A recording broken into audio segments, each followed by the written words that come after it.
Tetapi sesuai persis dengan prediksi Doktif, semalam dia mengupload story tentang dia yang menggunakan infus. Ya, dia menggunakan infus, dia mengatakan dia tumbang, dia sakit. Padahal kita tahu selama ini kalau dia dugem bisa sampai pagi, itu nggak ada kata sakit. Dan baru kali ini dalam sejarah dunia medsos atau akun yang dimiliki oleh saudara DRL, baru kali ini dia memposting kondisi dia yang sakit. Ini adalah salah satu bukti bahwa dia sebenarnya penakut. Yang bilang sakit karena ingin mundur biar nggak betul, ditahan. jadi ini dugaannya strategi dia untuk mengundurkan ke Perapit. Orang ini sangat manipulatif ya. Jadi semua ini sudah bisa Doktif prediksi. Semalam Doktif sudah bilang kemungkinan dia tidak akan datang. Kenapa? Karena dia akan bilang dirinya sakit.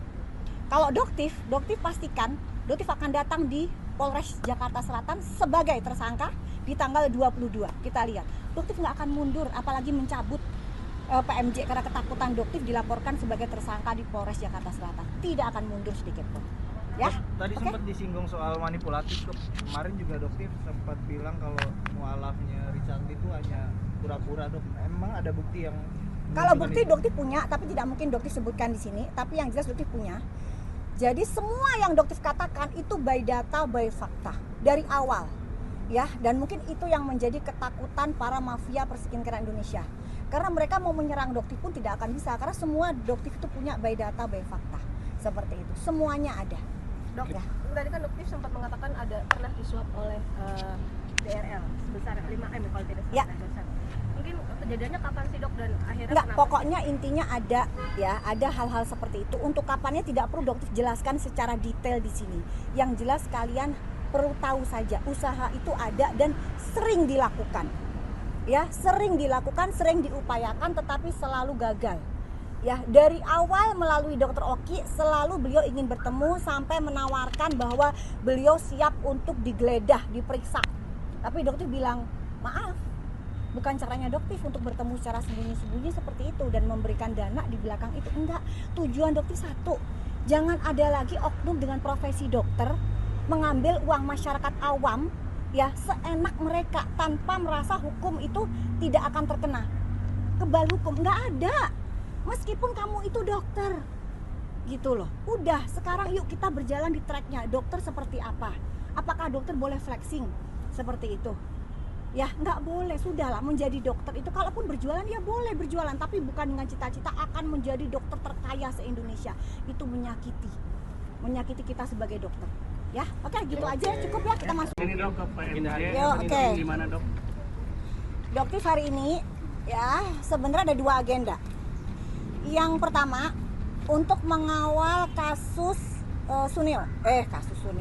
kasus DRL ya, di mana atas laporan Doktif tentang undang-undang kesehatan. Bang Caca tolong di sini, Bang Caca. Undang-undang kesehatan bersama lawyernya Doktif ya. Jadi undang-undang kesehatan dan perlindungan konsumen yang kalian ketahui yang Doktif laporkan adalah DNA salmon, white tomato, dan stem cell ya, yang saat ini sudah ditetapkan menjadi tersangka dan seharusnya hari ini adalah panggilan untuk melengkapi pemeriksaan yang kedua. Tetapi sesuai persis dengan prediksi Doktif, semalam dia mengupload story tentang dia yang menggunakan infus. Ya, dia menggunakan infus, dia mengatakan dia tumbang, dia sakit. Padahal kita tahu selama ini kalau dia dugem bisa sampai pagi, itu nggak ada kata sakit. Dan baru kali ini dalam sejarah dunia medsos atau akun yang dimiliki oleh saudara DRL, baru kali ini dia memposting kondisi dia yang sakit. Ini adalah salah satu bukti bahwa dia sebenarnya penakut. Yang kedua, dia itu kan menjual stem cell. Stem cell itu kan bisa menjaga stamina kita. Itu adalah salah satu bukti bahwa stem cell yang dia jual di klinik dia adalah palsu. Ya, mini stem cell yang dia jual adalah dia palsu. Buktinya apa? Dia sendiri penyakitan. Ya. Tapi Doktif katakan ya, Doktif ingatkan ini kepada saudara DRL. Kamu ingat perlakuan kamu terhadap Kartika Putri pada saat beliau terkena sakit, apa yang kamu katakan? Pada saat itu kamu katakan Kartika Putri terkena azab. Ya, saat ini Doktif kembalikan ke kamu. Kamu bukan sakit, itu adalah azab dari penjual tomat busuk, DNA lele, dan stem cell palsu. Ya. Jadi ini pelajaran buat kamu DRL.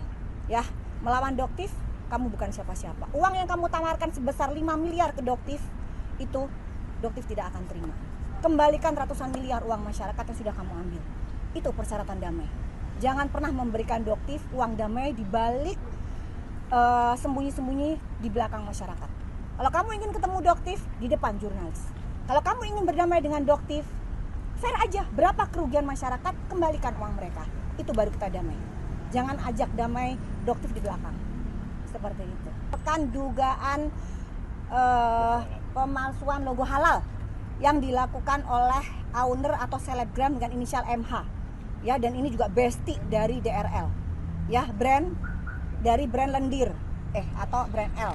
Ya. Jadi memang diduga ada pemalsuan logo halal dan Doktif datang kali ini untuk memberikan laporan. Selain itu ada yang ketiga, Doktif akan melaporkan ke SPKT tentang pemalsuan nomor plat mobil mewah yang dilakukan oleh DRL. Jadi hari ini sebenarnya ada 3 agenda, tapi rupanya hanya 2 agenda yang bisa kita laksanakan. Ya. Mungkin ada tambahan? Ya, intinya hari ini kita datang terkait dengan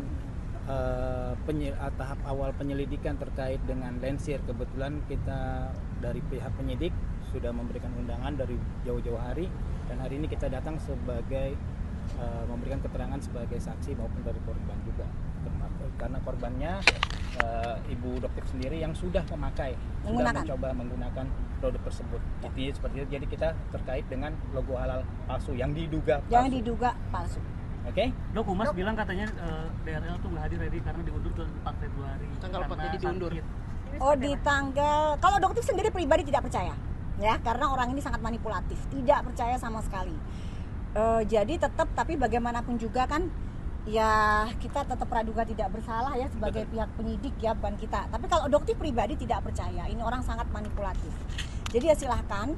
Dan ini adalah dugaannya Doktif, ini strategi dari DRL. Untuk apa? Untuk menunggu Prapit. Doktif ingatkan ya DRL ya, yang kamu lawan kali ini bukan macan tapi serigala. Ya, bukan macan lagi yang kamu lawan, serigala yang nggak takut apa-apa. Selama kebenaran itu benar, Doktif akan terus membuka itu di depan masyarakat. Ya, Prapit yang kamu tunggu, yang biasanya kamu lakukan secara diam-diam, yang selama ini kamu pernah lakukan ke Karput, tidak akan bisa kamu lakukan ke Doktif. Ya, silahkan kamu lakukan Prapit, kita semua akan kawal. Ya, jangan lagi kamu menggunakan hakim dengan inisial DT. Kenapa? Karena per hari ini Doktif akan meminta dari lawyernya Doktif untuk mengirimkan surat ke KPK, ya, untuk pengawalan dari hakim yang akan menjadi hakim di Prapit dari DRL. Jangan sampai ada dugaan aliran dana. Yang dulu sempat diduga ada aliran dana ke hakim inisial DT. Ya, jangan ada lagi. Di sini jangan ada permainan apapun. Kita akan bongkar sebongkar-bongkarnya, setransparan mungkin.